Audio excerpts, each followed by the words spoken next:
Hello and welcome to this lesson on the tune Galopede. This is sometimes known as the Persian dance.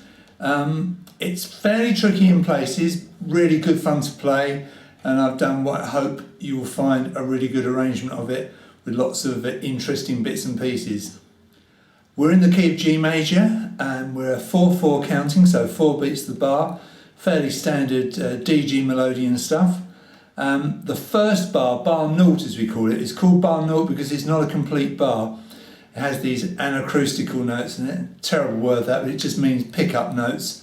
And there are 2 quavers in that particular bar to take you into the main body of the tune. So on the first stave, you've got the bar naught and you've got bar 1, which is the first full bar.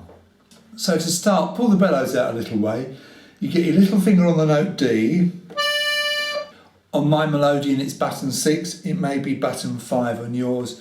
Mine is a 4th button start. If yours is a 3rd button start, all your buttons will be 1 up from mine. For me it's button 6, it's the D note on the push, and then you come to the button above that. When I say above, I mean geographically. It's actually a lower note, isn't it? And that's a pull.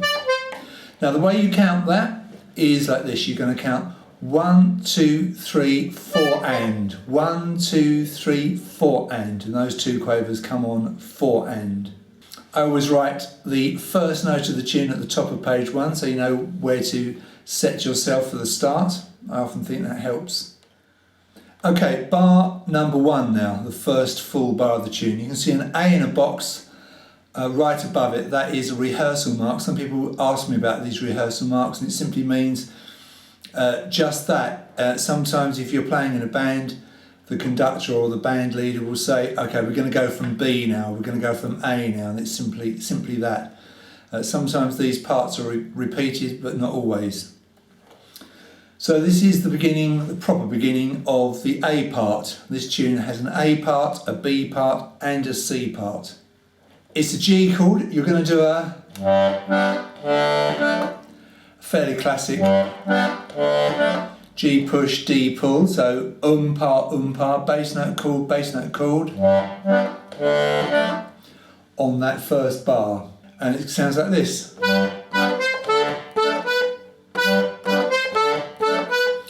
Now the timing, you'll count that 1, 2 and 3, 4 and.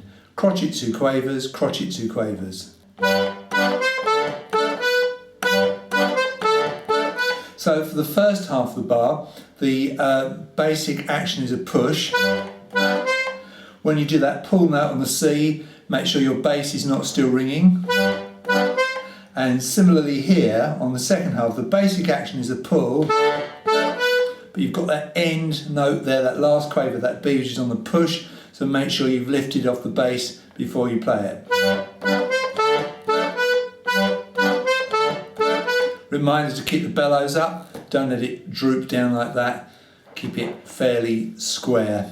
Okay, so that's bar number 1.